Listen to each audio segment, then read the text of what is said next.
All right, guys. So you guys gotta do me a favor. You guys gotta watch. My videos can be long.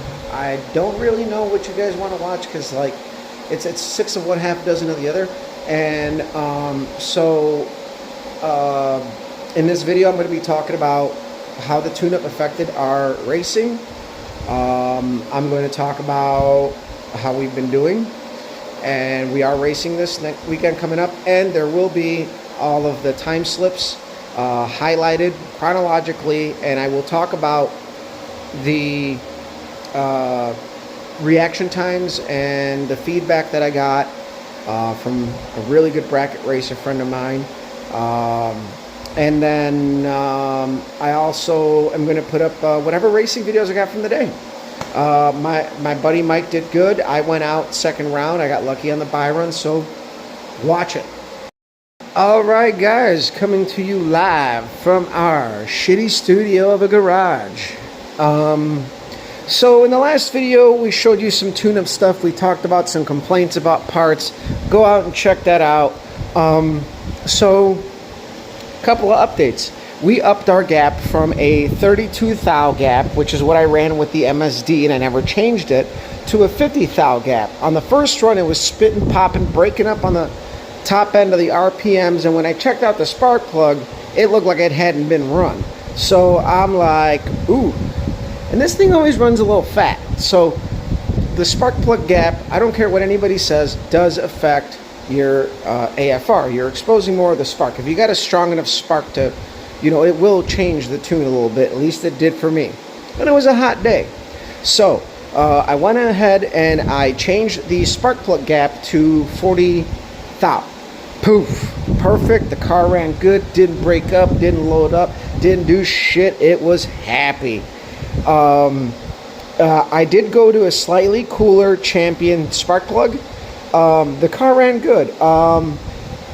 It probably ran the best that it has in that heat. I think our quarter mile time after we changed, because we were running 8th mile for the race that we were doing. I hope you guys can hear me. Otherwise, this is going to be annoying. But after the spark plug change, as far as the changing the gap, I went ahead, I re-gapped all 8 plugs before our second time run. And our first time run was in 11:96. Our second time run was in 11:88. So, that's probably the best it's ran in that shitty of a weather. The density altitude was at 3,500. It's just really miserable racing conditions. It was hot. I am literally sunburnt. I look like a goddamn cherry tomato. But we went out, we raced. I got the bye run. It was a gambler's race, so it was a random draw. I got the bye run in the first run, so I got lucky. And in the second run, the car ran the number. It did what it was supposed to do. Very well, I might add. The guy next to me just ran it a little bit better and got a better light.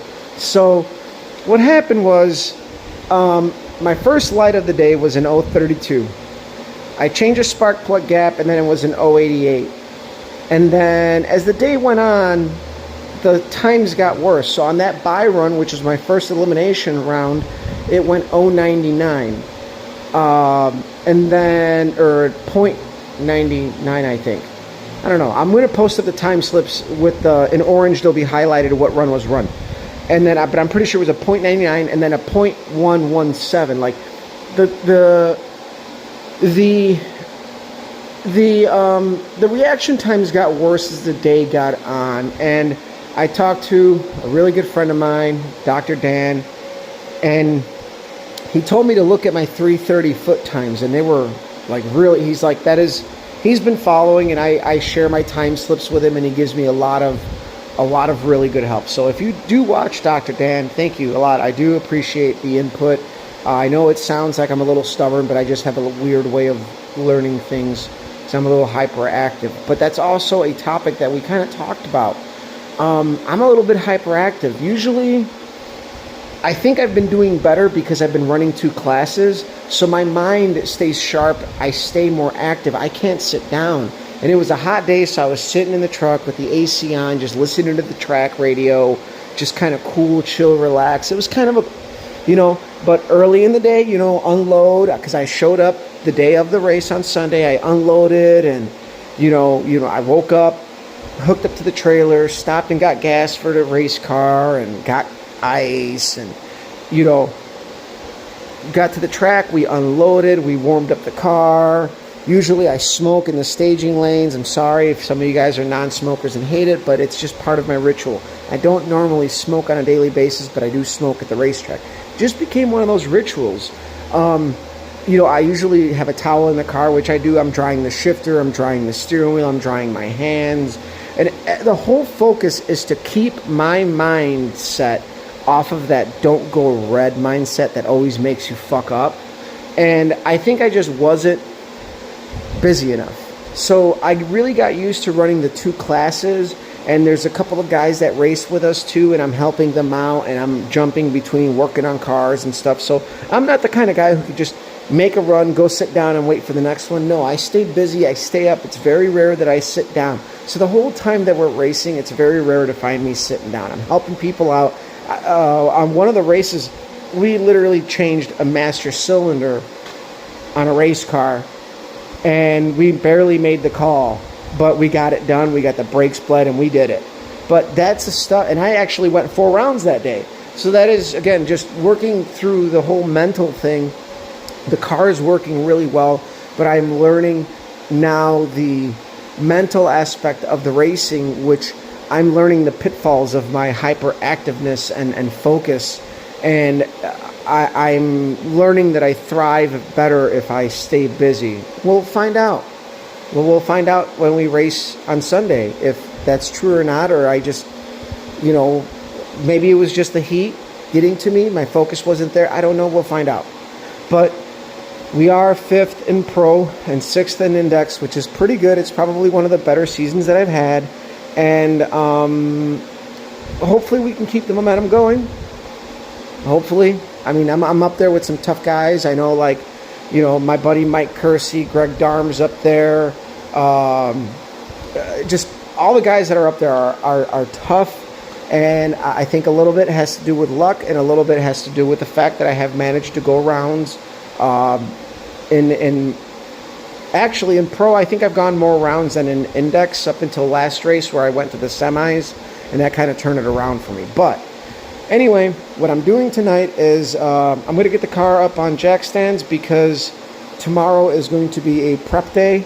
I do have some personal things going on, and hopefully, that doesn't get in the way of the racing as far as the mentalness of it. But nothing that we haven't gone through. The Bonneville is outside, but I got to put the lug nut. I got to change lug nuts on this thing. I just been meaning to do it, want to do it, and I just wanted to talk about the racing, and I'll post the time slips. So I hope you guys followed long enough to enjoy this video. Share, like, subscribe. Follow me on Instagram as Copper Cutlass, and I'll post those time slips and a couple of the videos as well.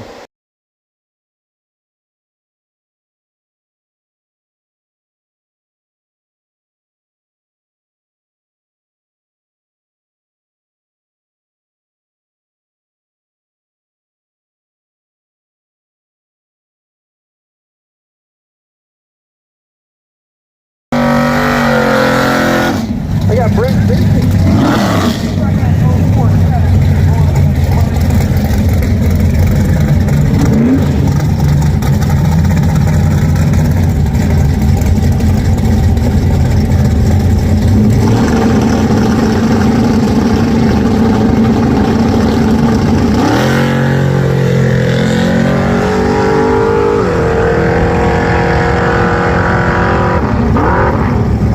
I got it.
God damn it.